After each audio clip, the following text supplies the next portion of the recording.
Is your child starting school this September? Find out how to avoid falling into the trap of language loss as your family celebrates this major milestone.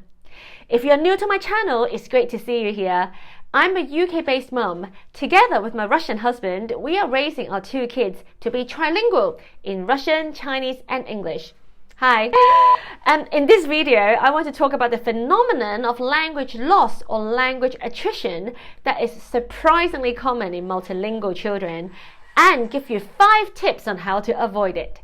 This video is part of my Back to School mini-series. Go ahead and check out the first video of the series after this one. Let me tell you a story. Some of you might already know it, but if you don't, a few years ago, my kids and my husband and I, we were at our local playground when I started chatting to another mum. She was from Russia and was with her daughter there who was in year 1 or year 2 at school.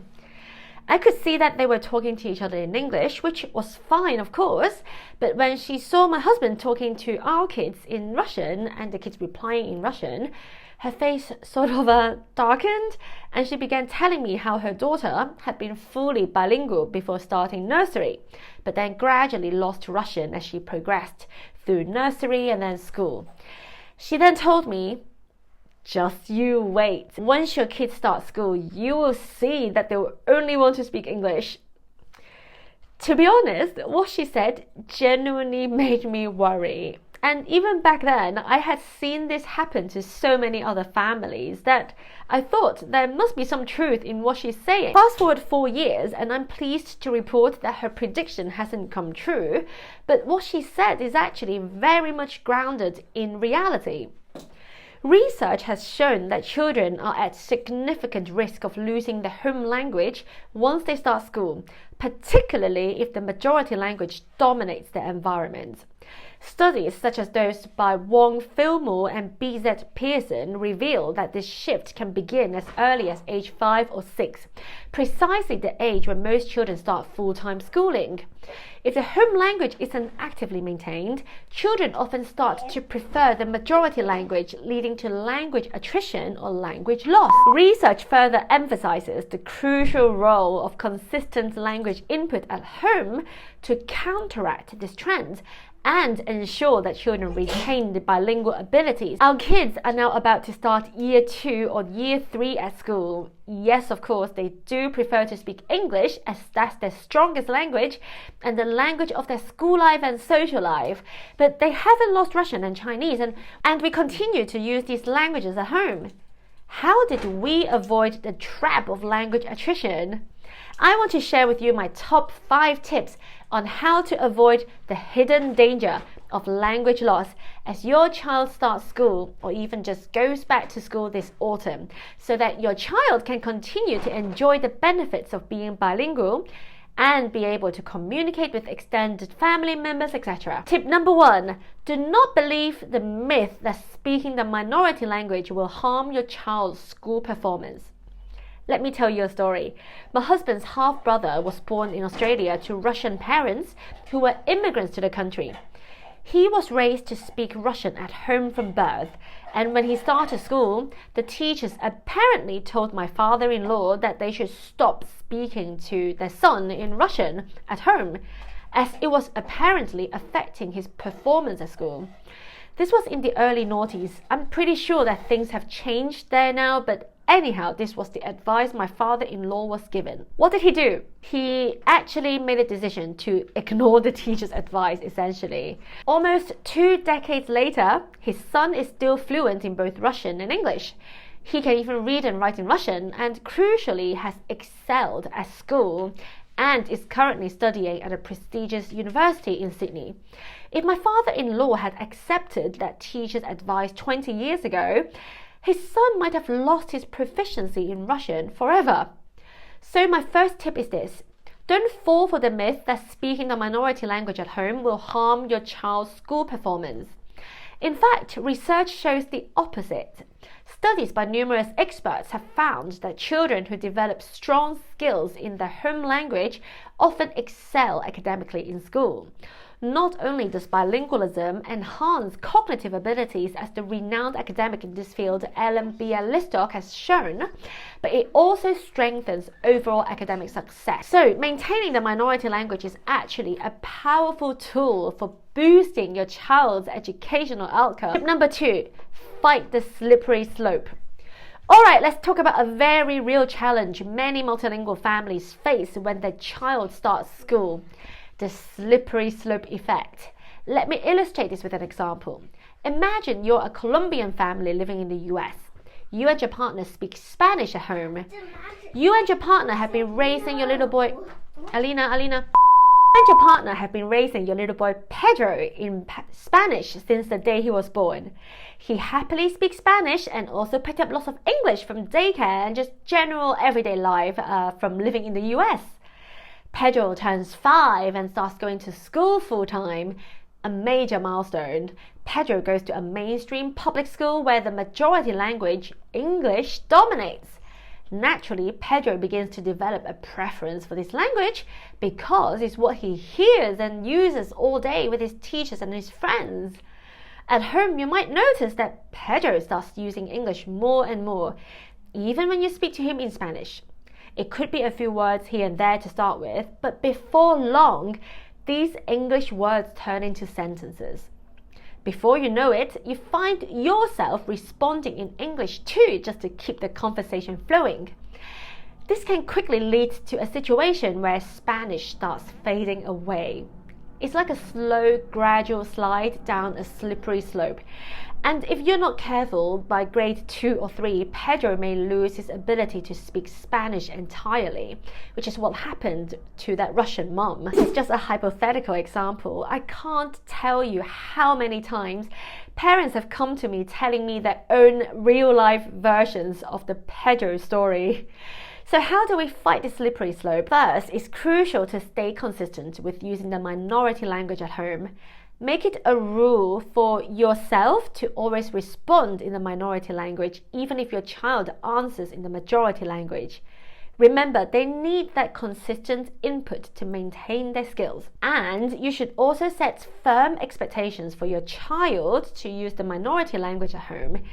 If they say a word or sentence in the majority language, of course, let them finish what they're saying first, but then gently but firmly ask them to say it again in the minority language. If they struggle to do that, give them the support they need to say what they need to say in the minority language. Be patient and gentle, yes, but you also need to be firm and consistent. Another great strategy is to create a language-rich environment at home. Surround your child with books, music, movies, and even games in the minority language. The idea is to make the minority language fun and engaging, so your child associates it with positive experiences. And don't forget the social aspect. Encourage all the siblings, grandparents, and even friends who speak the minority language to interact with your child in that language. The more they hear and use it, the less likely they are to lose it. Fighting the slippery slope takes effort, but with consistency and creativity, you can keep your child's bilingual ability strong, even as they become immersed in a majority language environment at school. Tip number 3, focus on bolstering the minority language. Closely related to the previous tip is this: your focus should always be on bolstering the minority language. Of course, I'm absolutely not saying that the majority language is unimportant. No way! Trust me, my husband and I, we care a lot about our kids' school education, like a lot. And we absolutely do everything we need to support them with maths and English and, everything else. But remember, the minority language is always the language most at risk. Look, language loss only ever works one way. This is not the time to scale back the minority language. It's time to double down to stop language attrition in its track.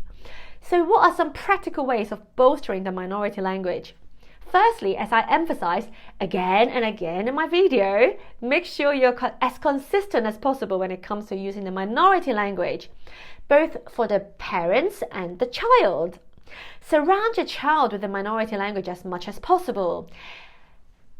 Like I said in the previous tip, it can be as simple as adding books, magazines, and educational materials in a minority language to your home. You can also introduce TV programs, apps, or online resources designed for learning and practicing the language if you are not opposed to the use of electronic devices. In short, create language immersion as much as you can and use the language consistently. Tip number 4, start a reading and writing routine. Your child is starting school, which means they are going to learn how to read and write in the majority language.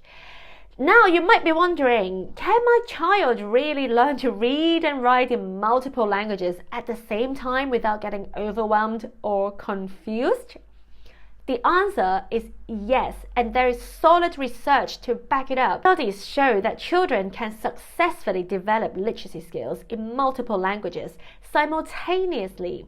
For instance, research published in Bilingualism, Language and Cognition highlights that bilingual children who are exposed to multiple writing systems from an early age are able to manage and differentiate between them effectively.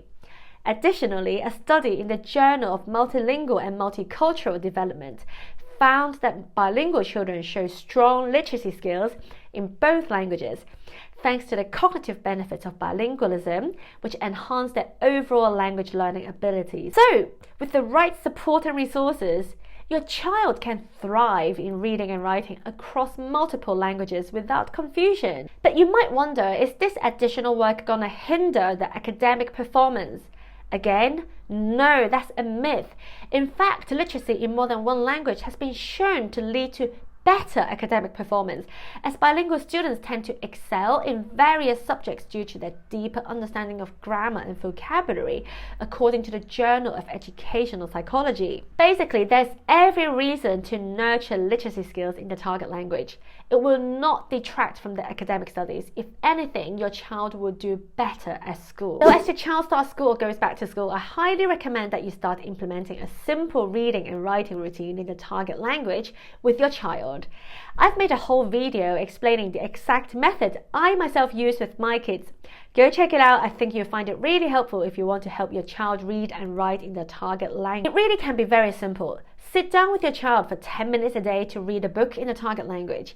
And if your child is old enough, say age 4 and above, encourage them to practice writing some simple words every day.